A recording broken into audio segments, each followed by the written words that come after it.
मीते। अब तो भगवान अपने परिवार में बड़े ही दिव्य आनंद से जो है परिवार में मस्त है। और आगे सुखदेव जी कहते हैं कि भगवान नारायण सुत संवरेण हृदो गृहात् अहं ते धिकृता पत्नी प्रतिपाम भवान प्रभु। प्रभु के और भी विवाह हुए। बताते हैं कि सत्राजित नाम का एक राजा था, उसके पास सीमंतक मणि थी। तो वह मणि एक बार भगवान के जितने भी इष्ट मित्र थे ग्वाल बाल सबको पसंद आ गया और अच्छा लगने लगा। ग्वाल बालों ने भगवान से निवेदन किया कि कन्हैया वो मणि हम लोगों को बहुत अच्छी लग रही है।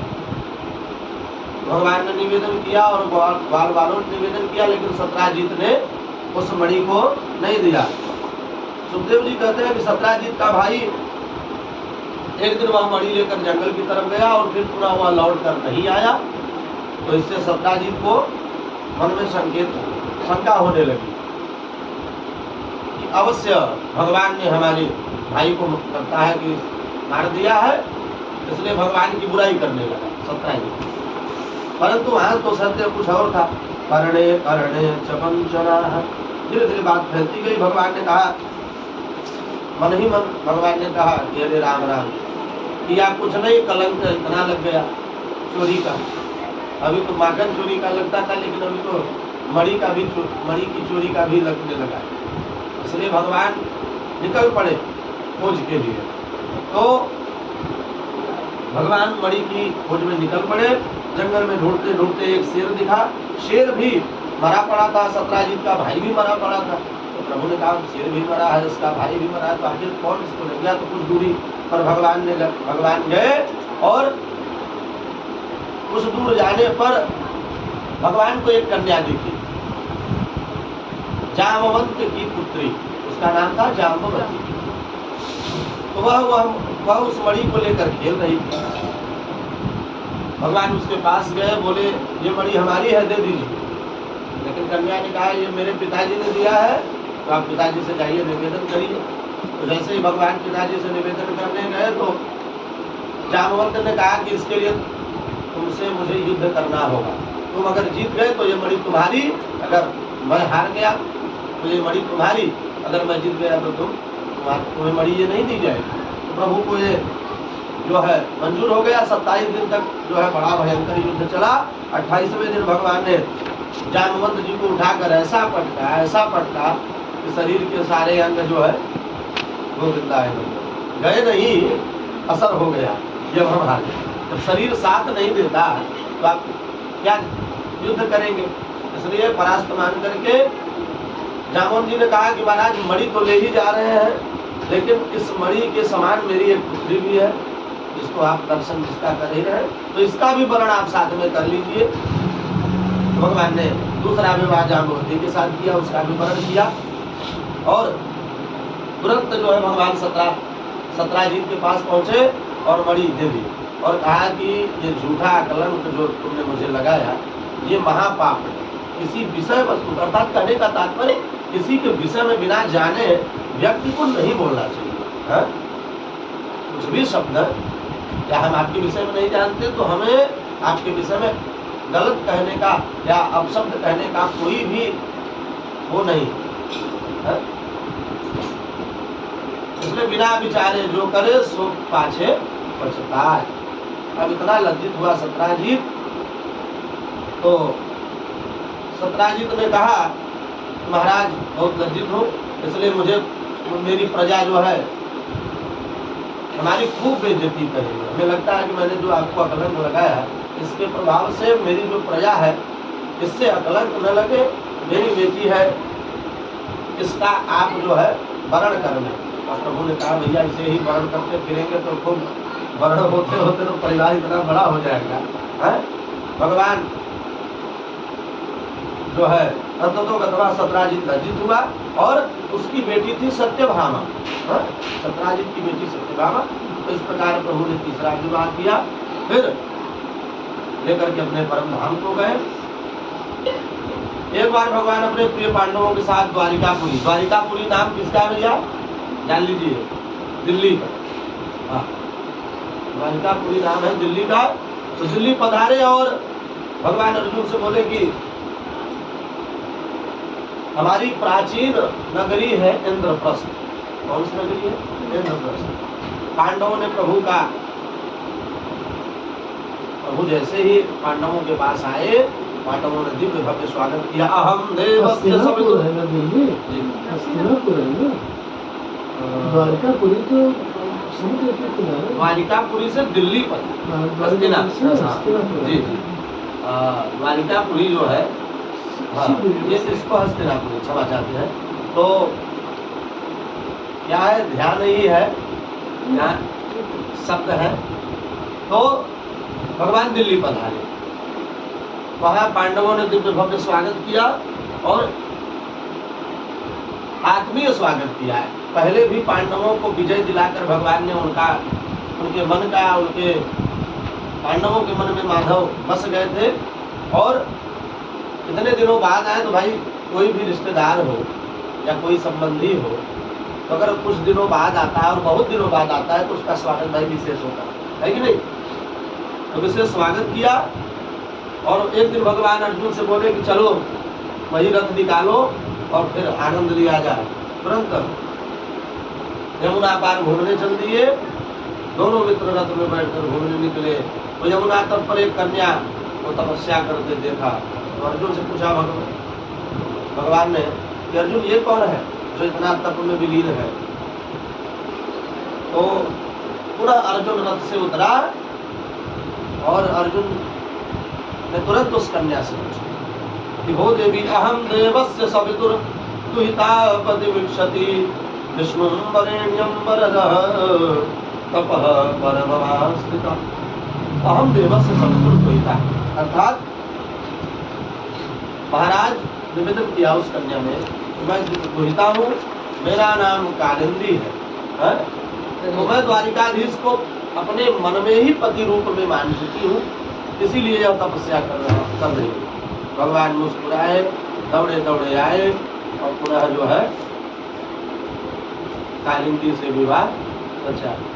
बोलिए लक्ष्मी रमण भगवान की। भगवान प्रसन्न हो गए। पुनः ये जो है प्रभु का चौथा पाणी ग्रहण संस्कार हुआ। बोलिए गोविंद भगवान की। और गुरु जी, हम दूसरे सूत्र में पिता भी है क्या? एक रुक्मिणी जी हुए, एक कालिंदी जी हुए, और दोनों हम सो गए। अच्छा, सो गए थे क्या? हाँ, जाम्बवती और सत्यभामा।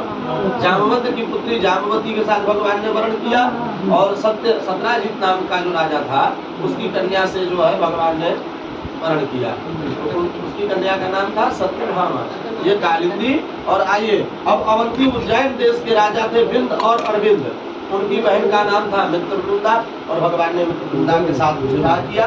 पुनः छठवां विवाह सत्या देवी के साथ हुआ और सातवां विवाह भद्रा देवी के साथ हुआ और आठवां विवाह लक्ष्मणा जी के साथ। यही सुखदेव जी कहते हैं कि इस प्रकार 8 विवाह संपन्न हुआ। सभार्यो गरुणारूढ़ प्राज्योति शपुरम जजौ। परीक्षित ने प्रश्न किया, महाराज आपने तो भगवान के 8 विवाह के विषय में बताए। तो सुखदेव जी ने कहा, परीक्षित 16,100 विवाह और संपन्न हुए। परीक्षित ने प्रश्न किया, महाराज इतने विवाह एक साथ कैसे संभव है, एक मुहूर्त में, कहां से? सुखदेव जी कहते हैं, सुनो। प्राग्योतिसपुर का राजा भौमासुर नाम का एक दानव था। क्या नाम था? भौमासुर। उस राजा ने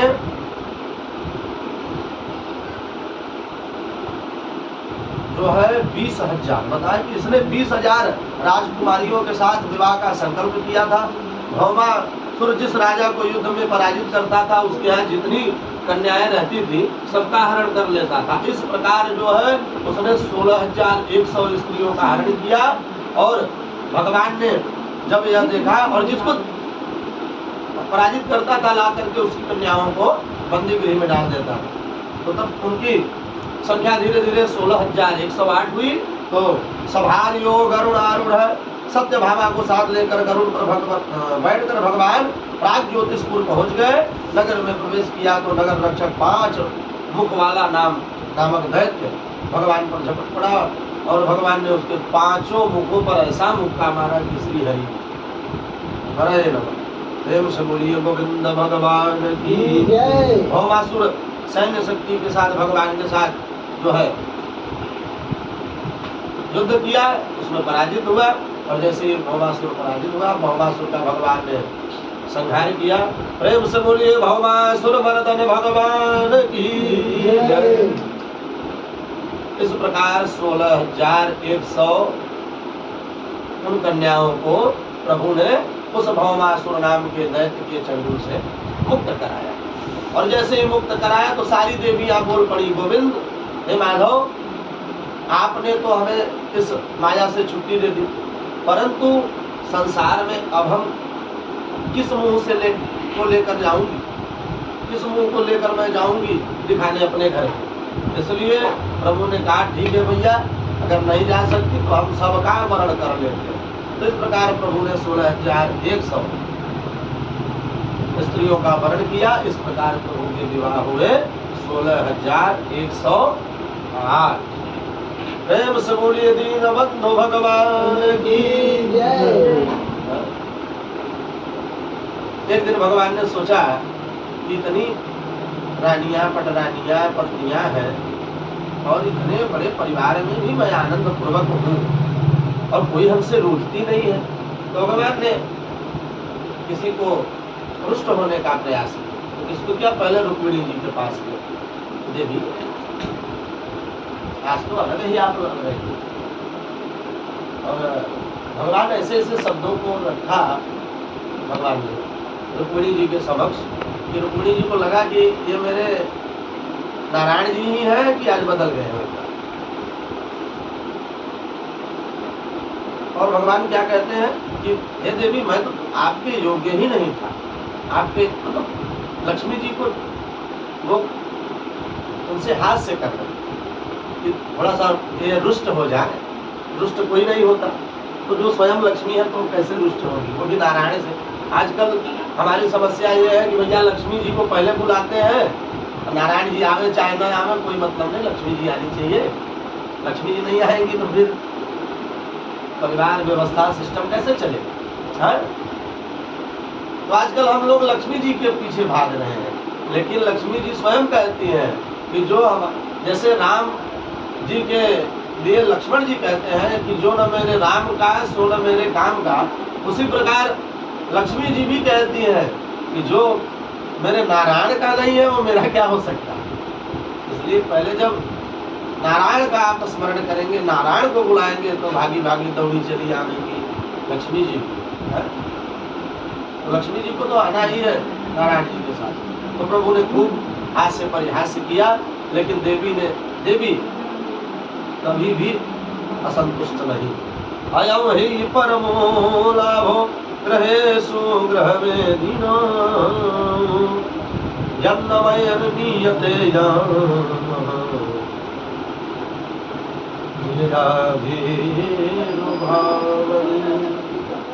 प्रिया भीरुभावनी। भगवान माता से हास्य परिहास्य कर रहे थे। और हरिरपि निजलोकं सर्वथा तो विहाय तभी सती हृदय तेषां भक्ति सूत्रो परम। ये भी एक भक्ति का ही भाव प्रभु का है, क्योंकि नवधा भक्ति में हास्य परिहास्य भी आया है कि आप भगवान को सखा के रूप में भी पूजा कर सकते हैं। अब भाई सखा है, मित्र है, तो उनसे आप मस्ती भी कर सकते हैं, आनंद भी ले सकते हैं, दोनों शब्द हैं। इसलिए आज भगवान स्वयं अपनी श्री जी के साथ आनंद विहार कर रहे हैं। प्रेम से बोलिए लक्ष्मी नारायण भगवान की। लक्ष्मी जी तो स्वयं प्रभु के हृदय में है और लक्ष्मी जी के हृदय में भी प्रभु साक्षात है। तो प्रमाण देने की कोई आवश्यकता नहीं है। कहते हरि रपिली जलोकम सर्वता तो विहाय। अर्थात गोस्वामी तुलसीदास जी महाराज ने हनुमान चालीसा के अंत में यही लिखा। क्या लिखा भैया अंत में? पवन तनय संकट हरण मंगल मूर्ति श्री राम घन सीता सहित हृदय बसौ सुरभू।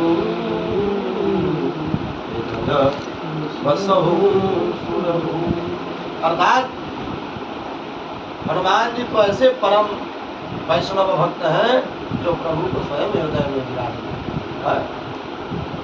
और प्रमाण भी पूछा गया तो स्वयं प्रभु ने प्रत्यक्षम के प्रमाण प्रत्यक्ष प्रमाण। बोले हनुमान जी महाराज की। हनुमान जी की बड़ी महिमा है भैया। बोले धवल धाम हेम शैलावती हम ज्ञान नाम अग्रगण्यम सकल गुण निधान। सबसे बड़ी खासियत इनमें कोई अवगुण ही नहीं है। सकल गुण निधान वानराणाम अधीशं रघुपति प्रिय भक्तम बात जातम नमामि। ऐसे परम प्रभु श्री हनुमान जी महाराज के पावन श्री चरणों में हमारा बारंबार प्रणाम है। प्रेम से बोली हनुमान जी महाराज की जय हो। बाबा कहते हैं परीक्षित इस प्रकार भगवान अपने इतने बड़े परिवार में हास्य परिभाष से मनोरंजन करते हुए हमेशा प्रसन्न रहते हैं। तदा प्रविन्न भोवाणी बले रही भजितो ग्रह नैवाक्ष को विदायूयं गोपाला जीवन में कभी भी माधव का चेहरा मुरझाया नहीं। प्रभु के सामने जितने भी संकट आए, आज तो हमारे पास अगर एक दो संकट आ जाए हम तो इतने भयभीत हो जाते हैं, इतने परेशान हो जाते हैं कि उसकी कोई सीमा ही नहीं। लेकिन इतने बड़े परिवार में भी मस्ती और आनंद के साथ जो विहार कर रहा है वैसे परम प्रभु हमारे श्री हरि सच्चिदानंद भगवान ही हो सकते हैं और कोई नहीं हो सकते। क्योंकि यहाँ तो समस्या ये है एक के बाद दूसरा आ जाए तो बप्पा है बप्पा। न देवी जी छोड़ेंगी देवता जी का बातें छोड़ेंगी। लेकिन भगवान भी इतने बड़े परिवार में। अच्छा, हमें भगवान के भी परिवार से सीख लेनी चाहिए। कैसे सीख लेनी चाहिए? देखिए साथ में पार्वती जी भी शंकर जी का परिवार जैसे है कि नहीं? संख्यात के रूप में शिव जी महाराज है विराजमान। तो शंकर जी के वामांग में पार्वती महाराज। और बताइए भैया जो हृदय है वो यहाँ है और भगवान की जो चरणार बंद है गंगा मैया बिल्कुल मस्तक पे चढ़ा के बैठा है ना गंगा मैया। बताइए एक यहाँ है एक यहाँ है फिर भी बड़े मस्त आनंद होकर के कैलाश में विहार। दूसरा एक तरफ भगवान कार्तिकेय महाराज की सवारी क्या भैया मोह। दूसरी तरफ भगवान के गले में सर्प। कभी संबंध बन सकता है एक दूसरे को देख करके शांत रह सकते हो? बताइए अगर मोर देख ले सर्प को तो छोड़ेगा तुरंत उद्यत हो जाएगा हमारा। लेकिन प्रभु यहाँ भी मैनेज कर रहे हैं और वहाँ भी सिस्टम बहुत सुविधाजनक तरीके से चला रहे। तीसरा देखिए एक तरफ माता जी की सवारी दूसरी तरफ बाबा की सवारी। दोनों एक दूसरे को देख ले तो फिर संतोष होगा तुरंत झपट्टा मार दे। लेकिन प्रभु भी इतने बड़े परिवार में आनंद के साथ रह रहे। यही समझ करके हमें अपने जीवन में ये धारण करना चाहिए कि जो स्थिति हो जो परिस्थिति हो या जैसी भी व्यवस्था बन रही हो भगवान की कृपा से उसमें संतुष्ट होकर के आनंद पूर्वक रहा जाए। यही जीवन का परम मूल उद्देश्य होना चाहिए। क्योंकि भगवान ने जितना कष्ट सहा है उतना हमको अगर सहना हो तो हम लोग तुरंत। अच्छा आजकल तो आज व्यक्ति के को ये समस्याओं पर जागृत हो गई है। जितने भी नए व्यवस्थाएं हैं तुरंत अगर उनके मन का नहीं हुआ तो सुविधाजनक कदम उठा लेते हैं। तो ये सब नहीं, ये जीवन बड़ा अमूल्य है और ये बार बार नहीं मिलने वाला। कहते हैं कि न शरीरम पुनः पुनः, ये शरीर बड़े ही सौभाग्य से और बड़ा मंथन करने पर मिला है। इसलिए इसका लाभ लेना चाहिए। और भगवान इस प्रकार पौत्र पौत्रादिकों के साथ जो है खूब आनंद से रहे हैं।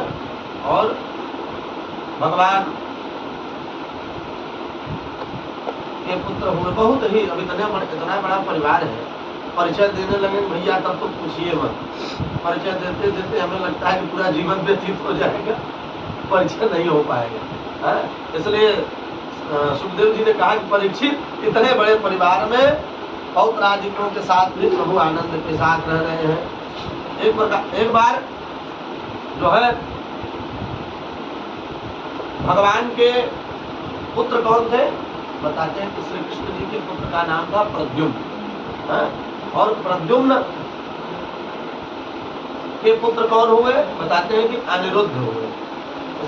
इस प्रकार अनेक पुत्र को मूल जो लक्ष्मी जी के द्वारा प्रद्युम्न की उत्पत्ति हुई और उसी से जो है पूरे परिवार की धीरे धीरे व्यवस्था चली।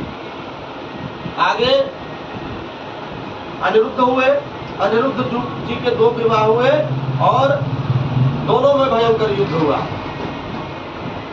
अनिरुद्ध जी के 2 विवाह हुए और अनिरुद्ध जी के जो 2 विवाह हुए उस दोनों में भयंकर युद्ध हुए। और अनिरुद्ध जी का पहला विवाह किसके साथ हुआ बताते हैं कि रुक्मिणी जी का जो भाई था, रुक्मी उसकी नातिन थी, उसके साथ हुआ। और रुक्मी के घर जब भगवान स्वयं एक बार तो हरण करने के एक बार हरण करने गए थे और एक बार वरण करने जा रहे हैं। तो भगवान रुक्मी के घर बारात लेकर गए, इधर विवाह हो रहा था और उधर दाऊ जी को पकड़कर रुक्मी बोला, दाऊ जी चलो द्यूत क्रीड़ा खेले। भैया अब क्या था, पासे फेंकने लगे। अब दाऊ जी बार बार जीत रहे हैं, रुक्मी बार बार कहता है, भगवान जीत रहे थे हमेशा दाऊ जी महाराज, लेकिन वो रुक्मी कहता था कि तुम बार बार हार रहे हो। उसके ठुकुर सुहाती करने वाले जितने भी चमचे हैं, जो रुक्मी के चमचे थे, वह सब जो है आसपास बैठे थे, वह भी रुक्मी का ही समर्थन करते थे। सदा प्रवीण भवेन वाणी बले नहीं बहितो ग्रह।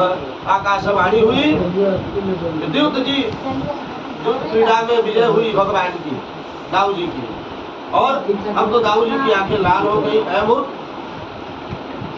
क्रुद्ध हो गए दाऊ जी महाराज। एक तरफ रिश्तेदारी बना रहा है, एक तरफ जो है मन गोचर मुझे समझ रहा है उसे पागल, अर्थात जो मन में गोचर करते हैं।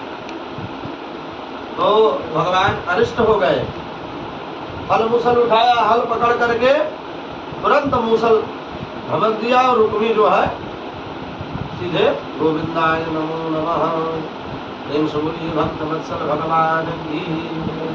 इस प्रकार जो है बड़ा ही हाहाकार मच गया। बताइए भाई, ससुर जी का ही अगर प्राणांत हो जाए बेटी के विवाह तो क्या होगा उस समय? तो हाहाकार मच गया और धर्म संकट पड़ गया।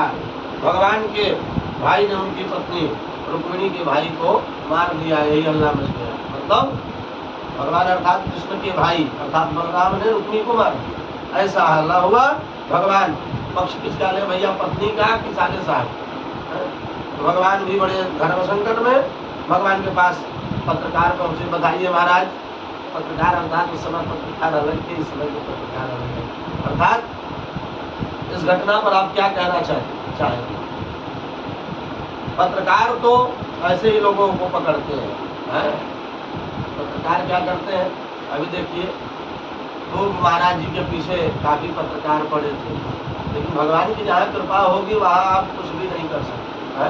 बागेश्वर धाम फिर भी कहीं से वो परास्त नहीं हुए, लेकिन भगवान तो निर्णय वही लेते हैं जो समावर्तन का, समावेश का हो। इस प्रकार बढ़िया जो है अनिरुद्ध जी का फिर पुनः विवाह हुआ। और नमामि कांत शक्तिम परेशान सर्वात्मनम केवलम व्यक्तिमात्रम विषमोत्पत्तिस्तः न संरोधते तुम। अर्थात अब नृगोपाख्यान के माध्यम से भगवान आगे की कथा का विस्तार कर सुखदेव जी विस्तार करते हैं कि एक बार अपने अपने छोटे बाल गोपाल परिकर के साथ भगवान बोले इतना बड़ा परिवार है तो सभी परिवार में होते हैं तो भैया घूमने की इच्छा करते हैं। भगवान ने कहा चलो घूमे। एक सुंदर बगीचे में घूमते घूमते आए, यहाँ एक वृक्ष की छांव में पहुंचकर भगवान बोले यहीं आराम करेंगे हम, तुम लोग आनंद करो, ले लो। बच्चे खेलने लगे। इतनी एक बालक ने गेंद इतनी जोर से फेंकी कि एक जो है वो कंदूक अर्थात गेंद नारे में चली गई, कुएं में गिर गई। बच्चे दौड़े और कुएं में झाँका तो एक विशाल गिरगिट दिखाई पड़ा। बच्चे पत्रकार का जवाब स्पष्ट नहीं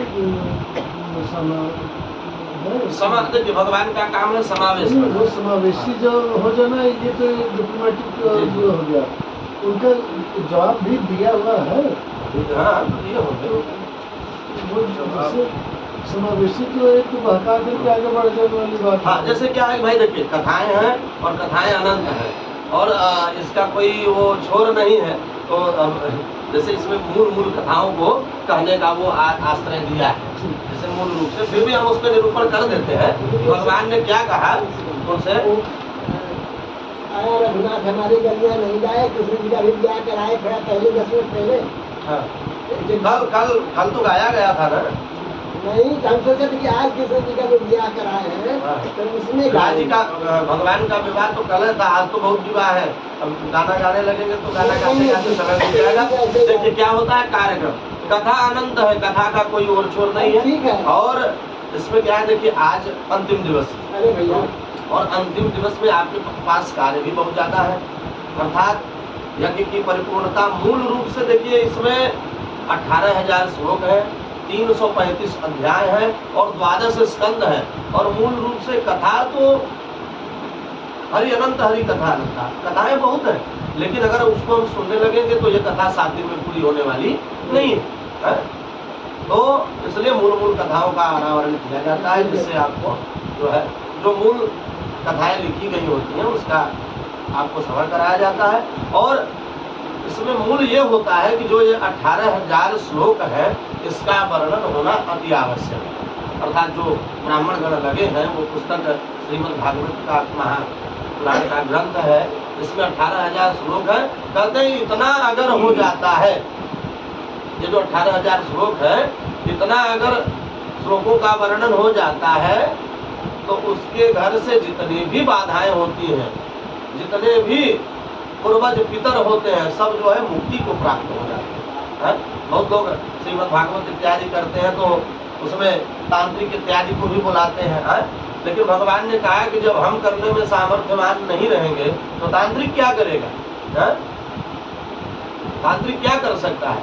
ब्राह्मण है, ब्राह्मण इस यज्ञ को करेंगे, करावेंगे तो वह भी प्रमाण दे सकेंगे। बस ये दिखा कर नहीं कहेंगे नहीं आपके घर के सारे भूत भाग गए या आपके घर के सारे प्रेत चले गए, ऐसा ब्राह्मण भी नहीं कहेंगे। ब्राह्मणों को भगवान पे विश्वास, तो वो भगवान को एक आस्था मान करके, भगवान को एक व्यवस्था मान करके वो यही कहते हैं और कहते नहीं है। इसमें प्रमाण है कि जो भी इस श्रीमद् भागवत महापुराण के यज्ञ को और जो इसमें 18,000 श्लोक है इसको परिपूर्ण करता है, जिसके यहाँ इसका सप्ताह वाचनम गुरु, जो इस श्रीमद् भागवत सप्ताह ज्ञान यज्ञ का वाचन होता है और 18,000 श्लोकों का वर्णन होता है, उस घर से सारी दुविधाएं और सारी असुविधाएं सब दूर हो जाती है। ये भगवान की वाणी है और भगवान ने कहा है। लेकिन आजकल समस्या यह है कि विश्वास भगवान पर कम और तांत्रिक लोगों पर व्यक्तियों का ज्यादा हो गया है।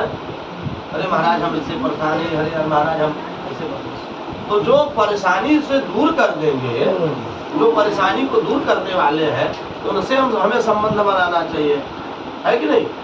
और संसार में बहुत से पाखंडी है। पहले ही बताया नारद जी ने कि पाखंड निरता संत, ये संसार पाखंडमय है। इसलिए आप घूमेंगे इसमें परेशान होंगे, व्यथित होंगे, यही होगा और कुछ नहीं होगा। इसलिए अगर प्रभु से जुड़े रहेंगे तो समस्त अलाएं बलाएं सब स्वयं दूर हो जाएंगे, उसमें कोई संशय नहीं। इसलिए मूल मूल कथाएं होती हैं और भगवान धीरे धीरे परिवार में आनंद के साथ जो है रह रहे। आगे अब इन्होंने प्रश्न उठा दिया तो उस पर भी विवरण हो जाए कि जब उनसे पूछा गया भगवान से तो भगवान धर्म संकट में फंस गए और इस घटना पर क्या बोलते हैं, आइए हम भी जान ले भैया, पाठक जी आप भी जान लीजिए कि भगवान को लगा यदि हमने समर्थन कर दिया या समर्थन करना चाहेंगे ही तो पत्रकार क्या करते हैं, पत्रकारों का काम है वो एक पर एक जो है सवाल पे सवाल करते जाते हैं। तो भगवान को लगा यदि हमने समर्थन कर दिया कि बहुत अच्छा हुआ। जब बलराम जी ने मारा तो भगवान को लगा कि हमने अगर समर्थन किया भैया का तो इससे पत्नी नाराज हो जाएंगी और लोग इनके भैया ने हमारे भैया को मार दिया। इसलिए भगवान ने क्या समावेश बनाया कि कह रहे हैं कि पुनः भगवान ने कहा कि बहुत अच्छा हुआ, ये तो कम से कम चुप ही बैठे रहते। रुक्मिणी को बुरा लगेगा, मन ही मन विचार कर रहे हैं भगवान कि जो अगर मैं कह दूंगा कि बहुत अच्छा हुआ तो इससे है तो सही, वो अच्छा ही हुआ है, लेकिन अगर मैं कहा गया कि सत्यम ब्रूयात प्रियम ब्रूयात न ब्रूयात सत्यम प्रियम प्रियम जनानतम ब्रूयात, ये धर्म सनातन है। सनातन की संस्कृति है कि सत्यम ब्रूयात, सत्य अवश्य बोलना चाहिए, लेकिन न ब्रूयात सत्यम प्रियम, वह सत्य हो और किसी को अप्रिय लगने वाला हो तो वह भी नहीं बोलना चाहिए। इसलिए यहाँ सत्य तो है लेकिन अप्रिय लगेगा, इसलिए भगवान